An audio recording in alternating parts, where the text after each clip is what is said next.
Messieurs les membres du Conseil de l'Ordre, Mesdames, Messieurs les récipiendaires, honorables invités, à vos rangs, titres, grades et qualités respectifs.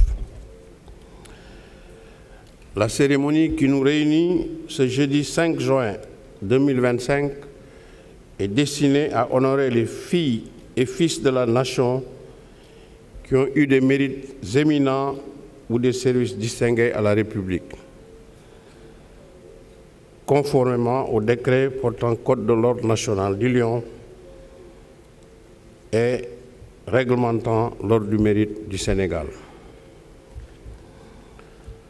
En effet, elle fait suite à celle consacrée le mardi 3 juin dernier au personnel de la présidence de la République, présidé par le ministre secrétaire général de la présidence de la République.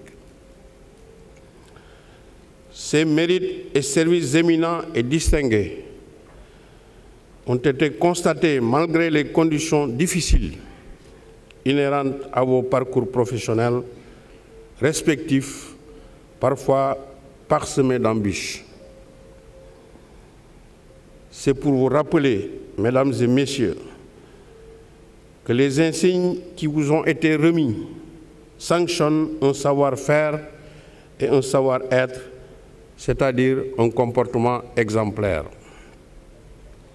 À ce titre, l'exemplarité ne signifie pas atteindre le sommet de sa carrière.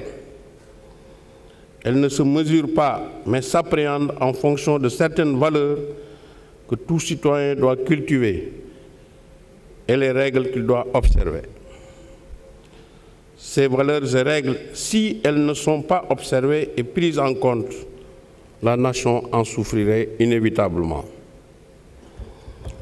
C'est dans cette optique que j'exhorte tous les Sénégalais à être des citoyens modèles dont le comportement doit se baser sur l'éthique professionnelle, un code de conduite rigoureux et les règles élémentaires de tenue et de savoir-vivre afin de raffermir notre cohésion nationale.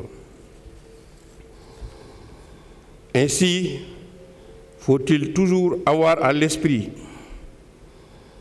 et en faire un sacerdoce notre désir de vivre en commun en servant son pays avec désintéressement et en se sacrifiant pour son développement économique, social et culturel.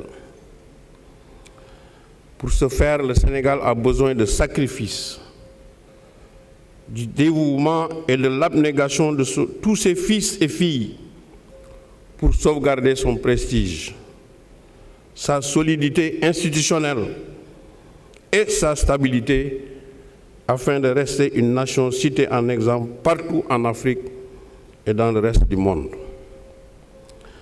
Mesdames et Messieurs, dites-vous bien que vous étiez très nombreux, mais le choix de vos autorités respectives et celui des membres du Conseil de l'Ordre se sont principalement portés sur vous au regard de vos parcours et vos mérites personnels. Permettez-moi à cet égard de rendre un hommage mérité aux membres du Conseil de l'Ordre qui n'ont ménagé aucun effort pour m'accompagner dans ma fonction de grand chancelier.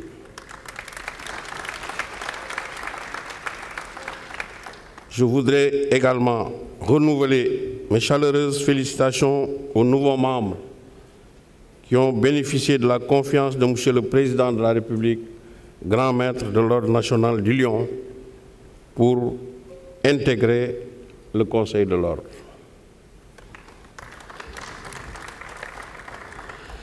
Ainsi, porterai-je à votre attention que ce jour marque un tournant dans votre carrière, car la République, en vous célébrant, tient à vous rappeler que vous devez être des exemples pour les générations présentes et futures.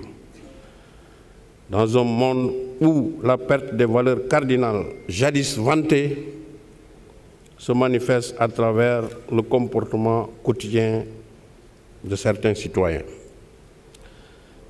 Aussi, vous devez apporter votre pierre à l'édification d'un Sénégal prospère et respecté à l'échelle internationale. À ce titre, je vous demande de continuer à servir votre pays avec dévouement, amour et avec un comportement républicain irréprochable.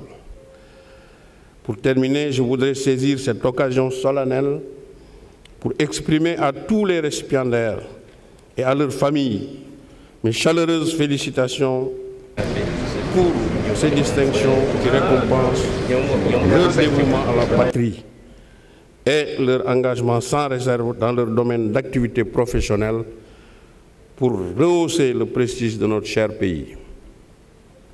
En cette veille de Tabaski et de Pentecôte, je vous souhaite de passer de bonnes fêtes et un bon retour dans vos familles respectives. Je vous remercie de votre aimable attention.